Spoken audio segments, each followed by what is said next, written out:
Salut l'ami, bienvenue sur cette chaîne YouTube et plus précisément dans cette masterclass Testo Booster où je vais te montrer comment booster naturellement tes taux de testostérone pour la simple et bonne raison que notre taux de testostérone en tant qu'homme chute de 1% chaque année à partir du moment où on atteint nos 27 et 28 ans et que la plupart des hommes de nos jours ont déjà des taux de testostérone beaucoup plus bas que nos ancêtres, ce qui cause une multitude de problèmes et de choses néfastes dans leur vie et je veux tout simplement que tu ne fasses pas partie d'eux. Avant qu'on passe à la masterclass, petit rappel rapide, si tu veux travailler avec moi, ça se passe dans la description mon pote. Tu peux checker mon physique quiz, remplir ce quiz de moins de 25 secondes pour obtenir ton plan personnalisé en 3 étapes selon ton type de corps, ton métabolisme et tes objectifs personnels. De là, tu pourras soit voir mes programmes en ligne, soit directement réserver un appel avec moi pour pouvoir obtenir un coaching si le feeling passe entre nous bien sûr. On passe directement à la vidéo et je te souhaite une excellente vidéo, un excellent visionnage. À tout de suite. On enchaîne directement avec le second module, on va parler de testostérone et de nutrition. On va voir comment manger comme un mâle alpha pour optimiser sa nutrition et donc du coup sa testostérone. On enchaîne directement avec la première partie. On va un petit peu plus s'attarder sur la vision générale de la nutrition, sur les macronutriments, glucides, lipides, protéines, mais aussi un petit peu sur les basiques on va dire. Et du coup on commence directement avec un point ultra important qui est celui de l'hydratation, qui est celui de boire ton eau. Pourquoi ? Parce qu'il faut que tu sois constamment hydraté, ça a un impact sur ton équilibre hormonal en fait. Tu sais que l'eau permet différentes choses au sein de ton corps. Elle permet par exemple de nettoyer, elle permet de digérer, elle permet de guérir, elle permet aussi de contribuer à la production de tes hormones. Et donc du coup, c'est là que ça nous intéresse.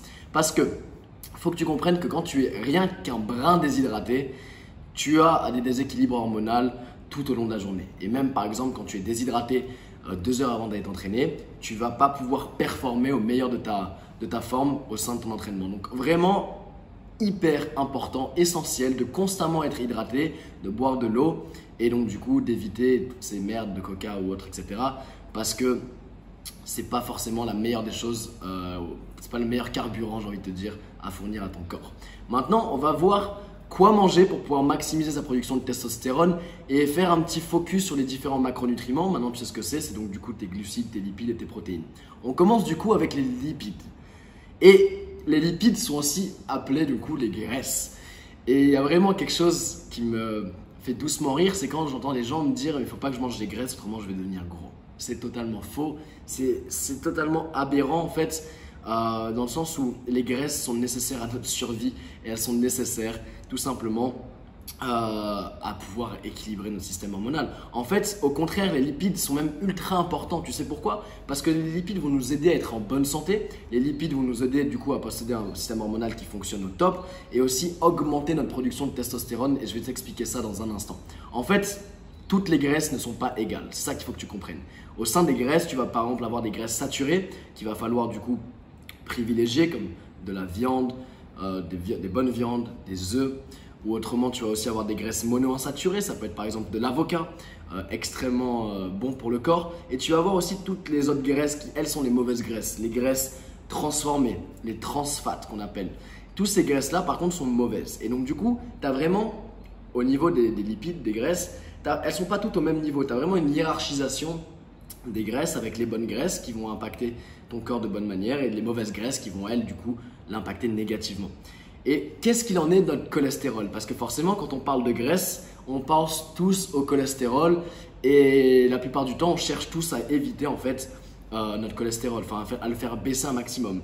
Et en fait, il faut que tu comprennes une chose, une fois de plus, c'est que ton cholestérol est essentiel à ton équilibre hormonal. Mieux, en fait, c'est grâce au cholestérol que tu vas pouvoir produire de la testostérone. Comment ça? Très simple.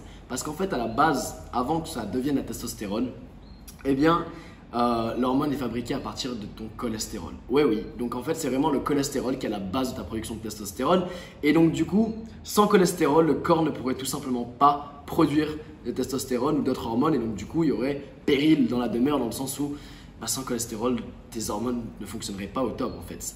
Et le cholestérol, en fait, c'est vraiment quelque chose qui est bon à condition de ne pas être en surpoids ou de ne pas être obèse. C'est juste ça en fait. Le cholestérol, quand tu es quelqu'un de sec, il va être utilisé de bonne manière et il va être allé directement dans la production de tes hormones et dans d'autres réactions de ton corps. Et donc du coup, le problème, c'est quand on en vient à être en surpoids ou obèse, là par contre, le cholestérol peut devenir problématique. Et une fois de plus, le cholestérol a mauvaise réputation à cause des médias, à cause des campagnes qui ont été faites pendant des dizaines d'années là-dessus, à cause de l'industrie pharmaceutique aussi. Mais il n'est pas le problème, il n'est pas la cause, en fait des problèmes cardiovasculaires. Non. Par contre, il y a bien un symptôme. En fait, le cholestérol est plutôt un symptôme d'un déséquilibre alimentaire et d'une inflammation dans le corps. Ok? C'est juste ça qu'il faut comprendre. Maintenant, on passe sur les protéines. Pas grand chose à dire sur les protéines comparé aux lipides. Bon, voilà, l'essentiel c'est d'en manger suffisamment parce que les protéines sont quand même forcément essentielles à ton corps, on va pas se cacher, surtout en plus dans le cadre de notre transformation physique, elles vont avoir un gros impact. Et essayer de manger 1,5 g de protéines par kilo de poids de corps. Je recommande 1,7 dans la section liée à l'entraînement, étant donné qu'on est sur une perte de masse graisseuse. Autant un petit peu augmenter tes protéines pour pouvoir avoir un peu moins faim. Donc voilà. Et autrement, voilà, pas nécessaire d'en manger trop, loin de là. Beaucoup de personnes te survendent des régimes hyper protéinés, ça ne sert à rien. Enfin, pas que ça ne sert à rien, mais c'est que ce n'est pas nécessaire en tout cas pour le commun des mortels si tu ne cherches pas à monter sur scène ou à devenir un bodybuilder ou autre. Et donc voilà, même à haute dose, ça peut même risquer de trop baisser, ça peut potentiellement risquer de baisser ta testostérone. Il y a encore des études qui sont faites là-dessus. C'est pas une vérité, donc du coup je ne m'avancerai pas sur ce sujet-là. Mais en tout cas, pas besoin de manger 3 grammes de protéines par kilo de poids de corps. Ça c'est sûr et certain. On enchaîne directement avec les glucides. Et les glucides, j'imagine que si tu as déjà fait quelques recherches à propos de la perte de poids ou que tu as essayé, tu as eu du mal à perdre du poids, tu es déjà tombé sur ce fameux régime cétogène. Le régime cétogène qui promeut le fait que tu n'aies pas besoin de glucides et que ce n'est pas essentiel à ton corps, et donc du coup tu peux même les éliminer quasiment complètement ou en manger extrêmement peu. Mais le problème du régime cétogène, j'ai rien contre ce régime, c'est juste que il est juste extrêmement compliqué de le tenir sur le long terme. Pour moi, un régime c'est quelque chose de privatif et quelque chose que tu réalises pendant un court temps, et tu ne devrais pas tenir un régime sur ta vie entière. Et donc du coup, je ne pense pas que la plupart des gens sont capables de tenir un régime cétogène leur vie entière. Donc du coup, je fais partie des gens qui mangent beaucoup de glucides parce que je trouve ça juste délicieux, et que ton corps a aussi besoin de glucides pour pouvoir fonctionner de manière optimale. Par exemple, le cerveau qui va utiliser près de la moitié de ta consommation en glucides par jour pour pouvoir fonctionner et pour pouvoir bien fonctionner.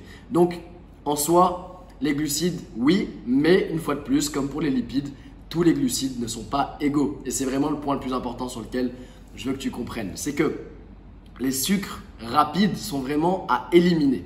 C'est-à-dire qu'ils vont avoir un impact ultra négatif sur tes taux de testostérone. Ils vont aussi causer obésité, diabète, résistance à l'insuline et tout un tas de problèmes s'ils sont consommés de manière trop régulière et de manière trop fréquente pendant trop longtemps. Et quels sont par exemple ces sucres rapides? C'est simple, ça va être tous les sodas, toutes les pâtisseries, tous les aliments ultra transformés que tu peux retrouver, et qui vont du coup, les gâteaux qui vont du coup être mauvais pour ta santé si tu en prends bien sûr trop. Maintenant, tu as aussi du coup d'autres types de, enfin pas d'autres types de glucides, mais d'autres glucides que tu vas trouver dans d'autres sources d'aliments. Par exemple, dans les légumes, tu vas trouver des glucides, et en plus des glucides, tu vas trouver du coup beaucoup de nutriments, beaucoup de minéraux. C'est le cas par exemple, il faut privilégier absolument les légumes qu'on appelle les légumes crucifères. Les légumes crucifères, c'est ceux qui possèdent le plus de nutriments. Ça va par exemple être les brocolis, les choux, le chou-fleur.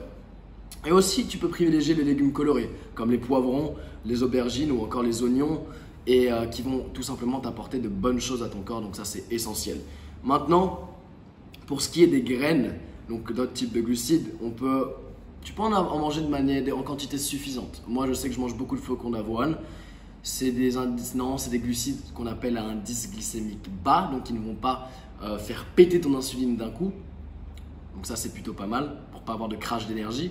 Et au-delà de ça, essaye de privilégier des sources de graines bio pour essayer d'éviter un maximum tout ce qui est pesticides et autres merdes que maintenant malheureusement on retrouve en grande quantité au sein de notre alimentation.